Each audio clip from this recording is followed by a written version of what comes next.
Hello student, आप सभी का स्वागत हमारे YouTube channel study with reading में। स्टूडेंट, आज हम सॉल्व करने वाले हैं प्रीवियस ईयर क्वेश्चन जो आर ओ से संबंधित हिंदी में प्रश्न पूछे गए थे। आज हम उस टॉपिक से जो है अपना पहला पार्ट लेकर आ रहे हैं और इसमें जो है 30 क्वेश्चन दिया गया है जो विगत वर्षों में पूछा गया था। तो आज हम 30 प्रश्न सॉल्व करने वाले हैं। अब से जो है डेली हिंदी का एक प्रैक्टिस सेट जो प्रीवियस ईयर में पूछा गया था प्रश्न उसको सॉल्व करेंगे, ठीक है। तो आप सभी से रिक्वेस्ट है कि प्लीज़ वीडियो को पूरा देखना और आप अपनी तैयारी को परखना कि जो है कि जो विगत वर्षों में प्रश्न पूछे गए थे उनमें से जो है कितने प्रश्न आपके सही होते हैं और जो गलत होता है उसको आप नोट डाउन कर लेंगे। इसके बाद आप फिर से एक बार रिवाइज करेंगे तो आपका सब कुछ क्लियर हो जाएगा, ठीक है। तो चलिए, अगर वीडियो अच्छी लगे तो प्लीज़ एक बार लाइक शेयर कमेंट जरूर करना। इसमें पूछा गया पहले प्रश्न में कि निम्नलिखित में कौन सा वाक्य अशुद्ध है, इसका तत्कालिक प्रभाव पड़ा, पत्र किसके नाम पर लिखा गया, 1 रुपये में कितने पैसे होते हैं, भारत एक समृद्धशाली देश है। तो आपका अपना सही जवाब चूज कर लिए होंगे कि कौन सा इसमें से अशुद्ध वाक्य है। तो इसका सही जवाब हो जाएगा आपका जो है ऑप्शन बी इसमें गलत है, बाकी के 3 सही हैं। इसकी व्याख्या देख लेते हैं जल्दी से कि पत्र किसके नाम पर लिखा गया है वाक्य अशुद्ध है। इसका शुद्ध रूप क्या होगा, पत्र किसके नाम पर लिखा गया है, यानी कि जो ये पर शब्द लगा है ये पर शब्द नहीं लगेगा, ठीक है। अब नेक्स्ट देखते हैं प्रश्न। निम्नलिखित में विलोम शब्दों का गलत युग्म है, इनमें से जो है विलोम शब्दों का गलत युग्म कौन सा है। तो आविर्भाव का विभाव, अपराधी का निरपराध, अन्मूलन का रोपण और विहित का निषिद्ध, ठीक है। तो इनमें से आपको बताना है कि कौन सा इनमें से गलत युग्म है। तो इसका सही जवाब हो जाएगा ऑप्शन ए। इसमें जो है ऑप्शन ए गलत है। इसकी व्याख्या देख लेते हैं।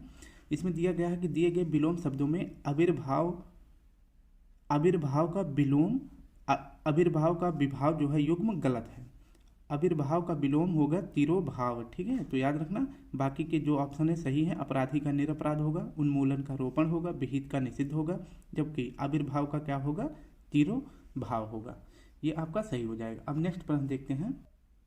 तीसरा प्रश्न है, तत्सम और उनके तद्भव रूप की दृष्टि से नीचे लिखे गए विकल्पों में से कौन सा विकल्प गलत है। तो तत्सम मतलब होता है जो शब्द संस्कृत से हैं, ठीक है, और तद्भव का मतलब होता है कि जो कि संस्कृत से लिए गए हैं। तत्सम मतलब जो संस्कृत से हूबहू आ गए हैं, प्रयोग किए जा रहे हैं, और बाकी तद्भव का मतलब होता है कि जो संस्कृत से लिए गए हैं। तो आद्रक का तद्भव हो जाएगा गीला, आदित्यवार का हो जाएगा तद्भव इतवार, उद्गलन का हो जाएगा उगलना और उद्घाटन का हो जाएगा उघाड़ना, ठीक है। तो इनमें से कौन सा विकल्प गलत है। तो इसका सही जवाब हो जाएगा ऑप्शन ए इसमें गलत है, ठीक है। तो इसकी व्याख्या पूरा देखते हैं कि दिए गए तत्सम और तद्भव युग्मों में जो है आद्रक का गीला युग्म गलत है, यानी कि ऑप्शन ए गलत है। अब इसको सही करने के लिए बताया है कि आद्रक का तद्भव अदरक होगा, ठीक है। तो आद्रक का मतलब हो जाएगा अदरक, जबकि गीला का हो जाता है आद्र। तो आद्रक का तद्भव क्या होगा, अदरक, और गीला का आद्र हो जाएगा। बाकी के आदित्यवार का जो तद्भव होता है वह इतवार होता है, उद्गलन का तद्भव उगलना होता है, और इसके बाद उद्घाटन का तद्भव क्या होता है, उघाड़ना होता है। तो हमारा सही विकल्प क्या हो जाएगा, ऑप्शन ए। चौथा प्रश्न देखते हैं। निम्नलिखित में से कौन सा वाक्य शुद्ध है। तो कौन सा वाक्य इनमें से शुद्ध है।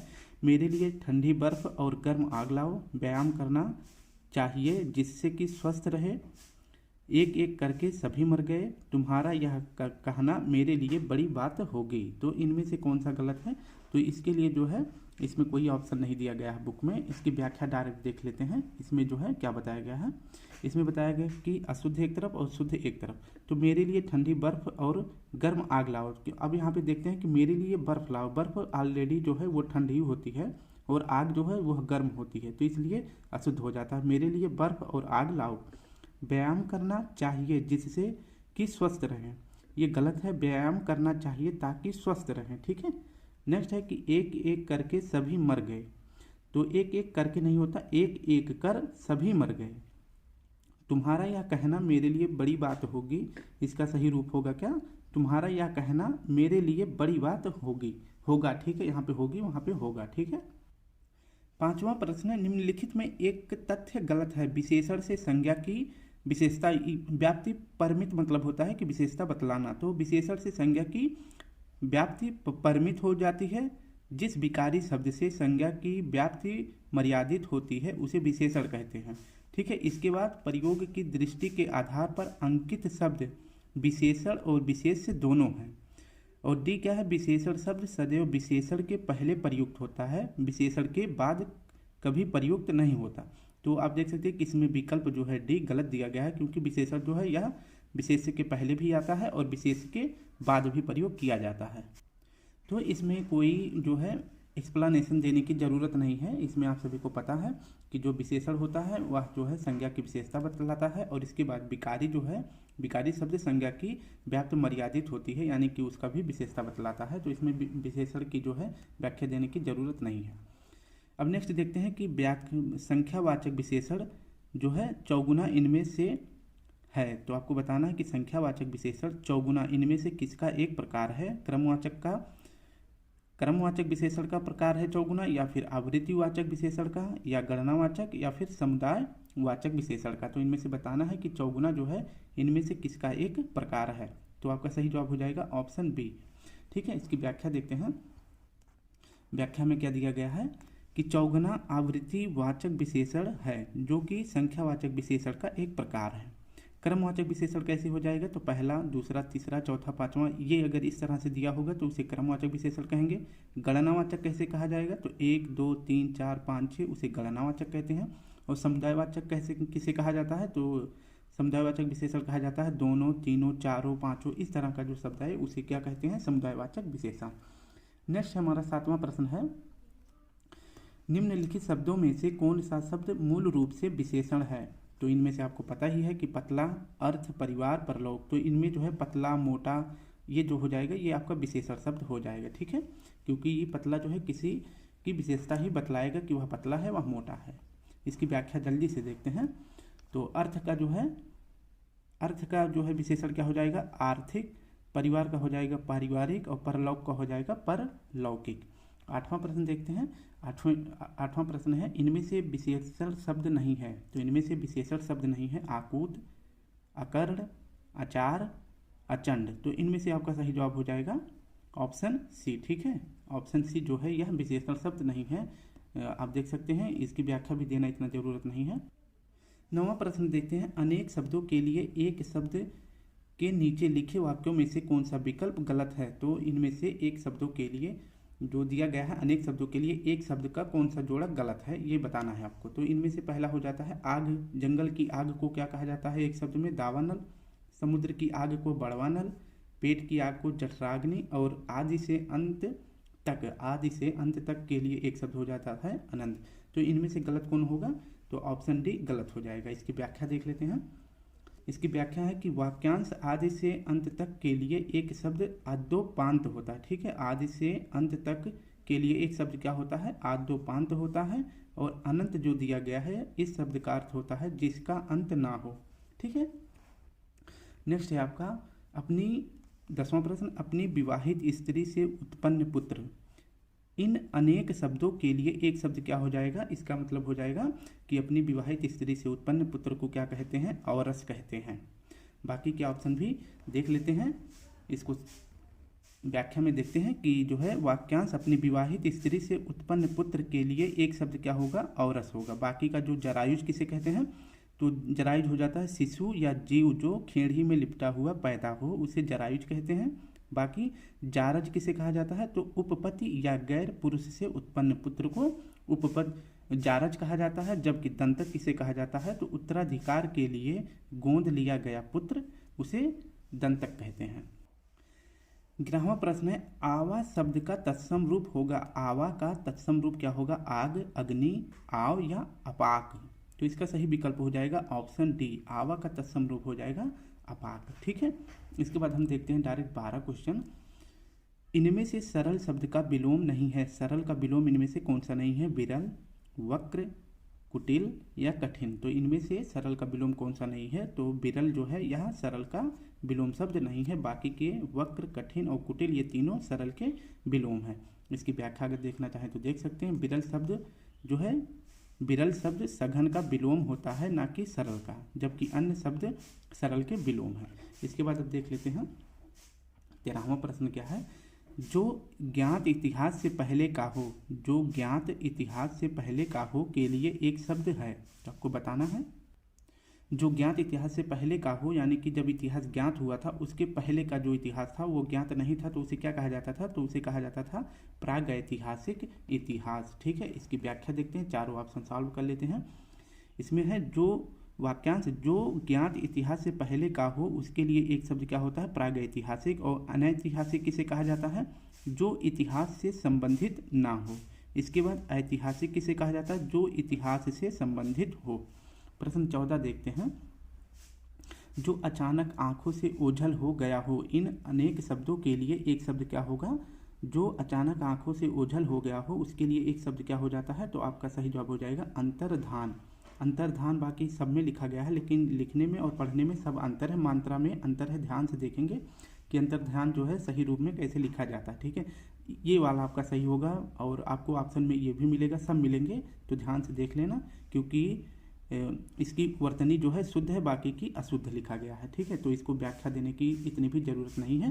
बाकी के नेक्स्ट प्रश्न देख लेते हैं। प्रश्न है हमारा 15वां। निम्नलिखित में विलोम शब्दों का सही युग्म है। तो ये तो आंसर आपको दिख ही रहा होगा, तो इसको डायरेक्ट जो है हम सॉल्व कर लेते हैं। तो आकीर्ण का विलोम आकीर्ण विकीर्ण विलोम शब्द का सही युग्म है, जबकि अन्य शब्दों का सही विलोम युग्म इस प्रकार है। तो इनमें से पूछा था कि जो है कौन सा जोड़ा जो है विलोम शब्दों का सही है, तो इसमें सही था आपका ऑप्शन सी। बाकी का तीनों गलत हैं, और इन तीनों का विलोम शब्द क्या होता है देखते हैं। तो आग्रह का हो जाएगा अनाग्रह, गणतंत्र का हो जाएगा राजतंत्र, थोक का हो जाएगा फुटकर, किसी चीज़ को थोक में खरीद लेना और किसी चीज़ को फुटकर में खरीदना, ये मतलब होता है। और अनुग्रह का होता है विग्रह। बाकी का हम देखते हैं 16वां प्रश्न। इसमें भी आंसर दिख गया आप सभी को।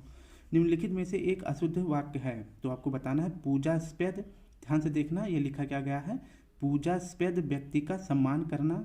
दक्षिण भारत के लोग हिंदीतर भाषी हैं। सुरेखा ने गीत की 2-4 कड़ियाँ गाई।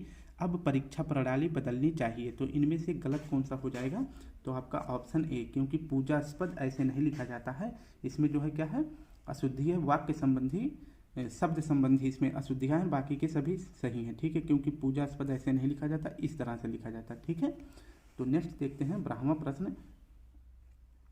उपत्यका का विलोम शब्द है। उपत्यका का विलोम शब्द क्या हो जाएगा? तो इसका सही विकल्प हो जाएगा ऑप्शन बी, अधित्यका। अधित्यका जो है यह उपत्यका का विलोम है। बाकी के ऑप्शन आपको रहने दिया नहीं गया है, तो आगे बढ़ जाते हैं। निम्नलिखित में शुद्ध वर्तनी वाला शब्द कौन सा है? तो शुद्ध वर्तनी वाला सृष्टि गलत लिखा गया है। अनधिकार यह सही लिखा गया है। बाकी के अभ्यंतरिक लिखा गया है, जो होता है क्या? आभ्यंतरिक। समुद्रिक लिखा है, जो कि होता है क्या? सामुद्रिक। ठीक है, एक बार देख लेते हैं इनकी व्याख्या। ये हो जाता है आपका सृष्टि जो है ऐसे लिखा जाता है, शुद्ध रूप ये होता है। अभ्यंतरिक का हो जाएगा आभ्यंतरिक, समुद्रिक का हो जाएगा सामुद्रिक। ठीक है, अब नेक्स्ट देख लेते हैं। नेक्स्ट प्रश्न है हमारा 19वां। जो बाएं हाथ से सधा हुआ है, जो बाएं हाथ से सधा हुआ है के लिए एक शब्द क्या है बताएं? तो इसका सही जवाब हो जाएगा, जो बाएं हाथ से सधा हुआ है उसके लिए हो जाता है सब्यसाची। बाकी के ऑप्शन देख लेते हैं। वाक्य जो बाएं हाथ से सधा हुआ है, जो बाएं हाथ से सधा हुआ है उसे सब्यसाची कहते हैं एक शब्द में। वामपंथी, बाकी के जो ऑप्शन है, वामपंथी किसे कहा जाता है? जो साम्यवादी विचारधारा का व्यक्ति है। और वज्रपाणी जिसके हाथ में वज्र रहता है। और बीड़ापाणी जिसके हाथ में बीड़ा रहती हो। ठीक है, 20वां प्रश्न है। इनमें से तत्सम तद्भव का एक शब्द युग्म अशुद्ध है। इनमें से बताना कौन सा अशुद्ध है। तो इसमें 2 ऑप्शन अशुद्ध है, एक तो आपका पहला भी गलत है और दूसरा भी गलत है। ठीक है, इसकी व्याख्या देखते हैं। तो उसमें बताया गया था कि छाछ का जो तत्सम होता है वो छच्छिका होता है, ना कि इच्छिका। तथा ईख का तत्सम जो होता है इच्छु होता है, ना कि इच्छु होता है। ठीक है, इक्खु होता है। ठीक है, तो छाछ का तत्सम क्या हो जाएगा? इच्छिका। और ईख का तत्सम क्या हो जाएगा? तो ईख का तत्सम हो जाएगा इच्छु। ठीक है, तो ये आप याद रखेंगे। नेक्स्ट देखते हैं।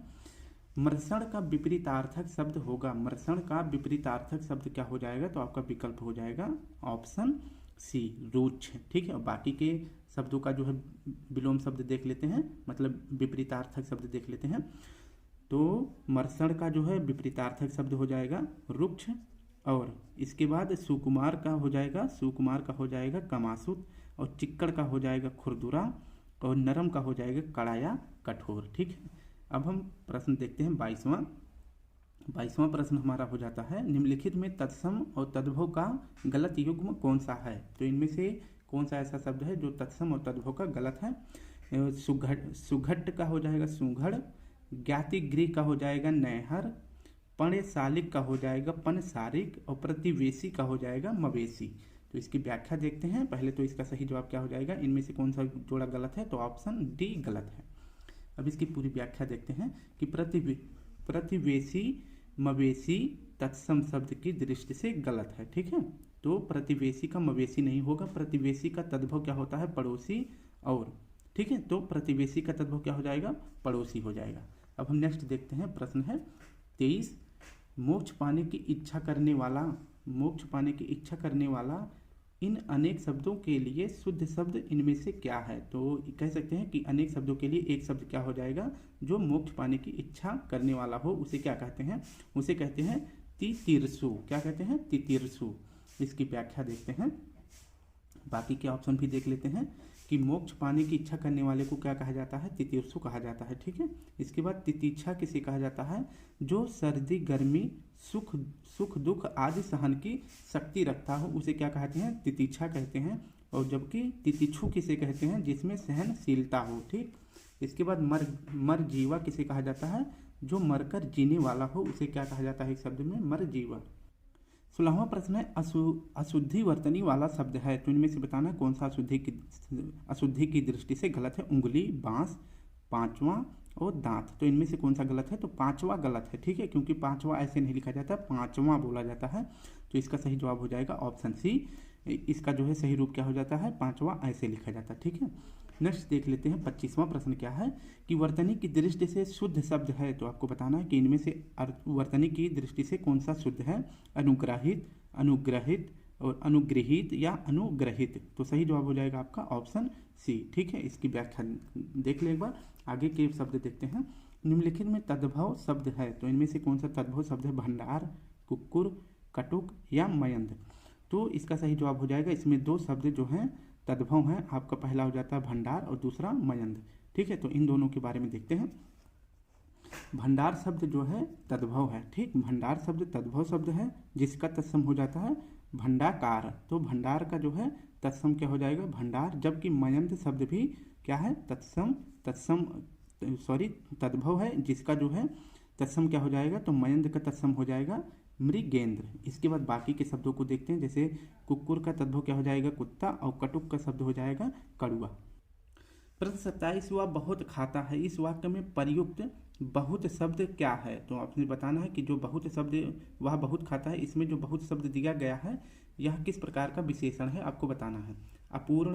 अपूर्णांक बोधक विशेषण, परिमाण बोधक विशेषण, निश्चित संख्यावाचक विशेषण या तुलनात्मक विशेषण। तो इसका सही जवाब क्या हो जाएगा, ऑप्शन बी। बहुत शब्द कैसा है, क्योंकि वह परिमाण बता रहा है, बहुत, थोड़ा, ज़्यादा, इस तरह का, तो वो क्या हो जाएगा, परिमाण बोधक। ठीक है, तो इसमें थोड़ा सा व्याख्या जल्दी से देखेंगे। वह बहुत खाता है, इस वाक्य में प्रयुक्त बहुत शब्द परिमाण बोधक हो जाएगा।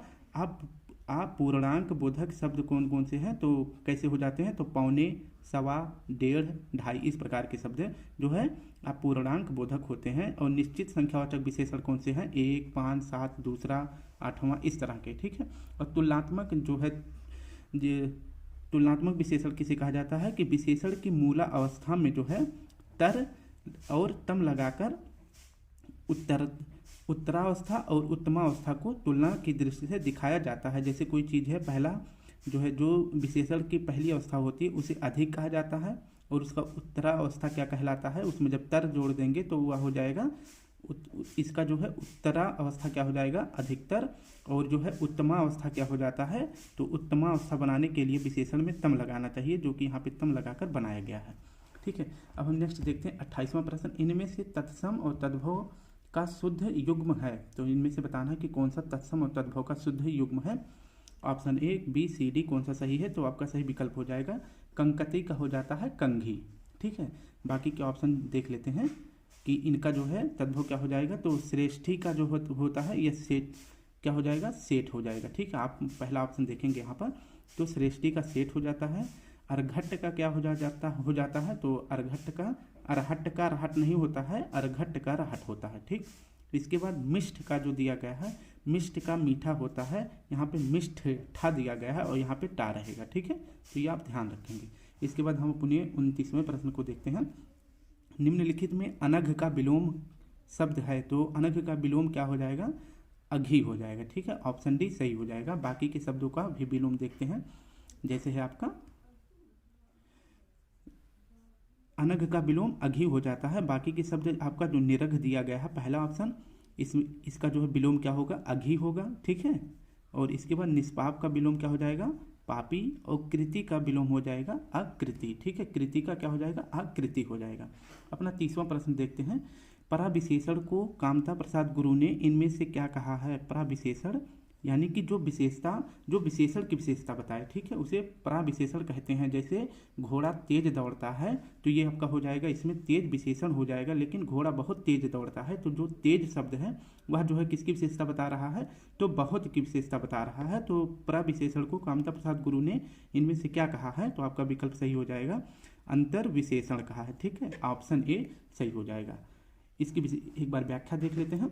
वैसे मैंने बता दिया है, पराविशेषण को कामता प्रसाद गुरु ने अंतर विशेषण कहा है। विशेषण शब्दों की विशेषता बताने वाले शब्दों को पराविशेषण कहा जाता है। जैसे मोहन बहुत सुंदर है, ठीक है, तो यहाँ सुंदर शब्द कैसा है, तो ये जो सुंदर शब्द है यह विशेषण है, यह मोहन की विशेषता बता रहा।